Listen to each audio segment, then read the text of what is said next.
নমস্কার, আমি অয়ন্তিকা। গল্পের পাঁচালীর আজকের গল্পে আপনাদের স্বাগত। আজ আপনারা শুনবেন সৌভিক দাসের কলমে মন্দিরের অভিশাপ। 1 BHK এই ফ্ল্যাটে একাই থাকে রক্তিম। মানে রক্তিম সামন্ত, কলকাতা বিশ্ববিদ্যালয়ের রসায়ন বিভাগের 2য় বর্ষের ছাত্র। এই একাকিত্বের জীবনে তার সঙ্গী বলতে ব্যালকানিতে রাখা গোটা কয়েকটা অর্কিড আর তার পোষা বিড়ালটা। বাবা মাকে ছোটবেলায় হারিয়েছে সে, এক পিসির কাছে মানুষ।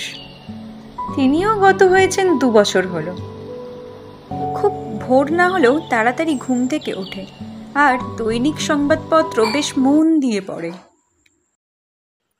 হঠাৎ খবরের কাগজের পাতায় চোখ আটকে যায়। লেখা আছে, পুরুলিয়ার এক ট্যাক্সি চালকের খুব রহস্যজনক মৃত্যু। মৃতদেহের আশেপাশে নাকি ছড়িয়েছিল অনেক কাকের পালক এবং মৃতদেহের শরীরে পাওয়া গেছে হাজার হাজার কাকের আঁচড় ও কামড়ের দাগ। বিপিন হাজরা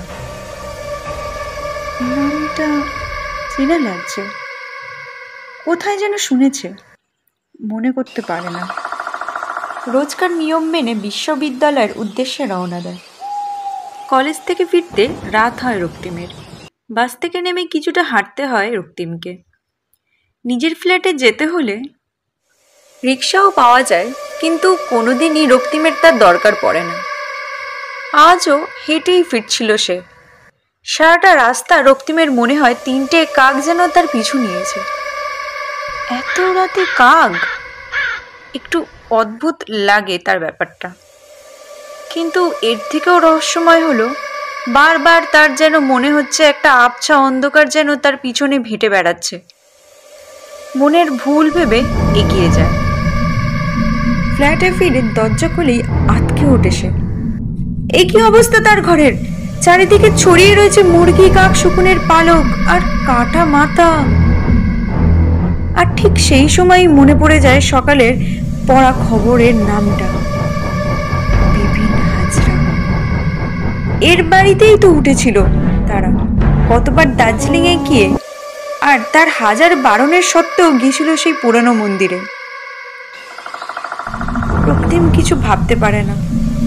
ফোন করে অমিয়কে, বেশ কিছুবার ফোন করেও পায় না। হঠাৎ তার কানের কাছে কেউ বলে ওঠে, এবার তোমার পালা। এই গলার স্বর তার চেনা। কিছু মাস আগেই দার্জিলিংয়ে বেড়াতে গিয়ে সেদিন রাতে মন্দিরে এই একই কণ্ঠস্বর শুনেছিল সে। হঠাৎ ঘরের কোণে বিরাজমান দেবী মূর্তিটার দিকে চোখ যায়। মন্দির থেকে চুরি করে আনা সেই অজানা দেবী মূর্তিটা। দেবীর রথের উপর বিরাজমান। দেবীর হাতে রয়েছে একটা কুলো, আর তার রথ টেনে নিয়ে যাচ্ছে 3টি কাক। চিৎকার করে ওঠে অমিয়, মূর্তিটা তারা তো বিক্রি করে দিয়েছিল। তাহলে হঠাৎ একটা ঝটপট শব্দ শুনে পিছনের জানলার দিকে তাকায় রক্তিম। একটা কাক সেখান দিয়ে ঢুকে এসেছে তার ঘরে। আরো একটা। আর কিছু ভাবতে পারে না সে। কানের কাছে ভেসে ওঠে, ধুম ধুম ধুমাবতী। আজকের গল্প পাঠে আমি অয়ন্তিকা, গল্পের লেখক সৌভিক দাস। আবারও দেখা হবে পরের গল্পে। ভালো থাকবেন। শুভরাত্রি।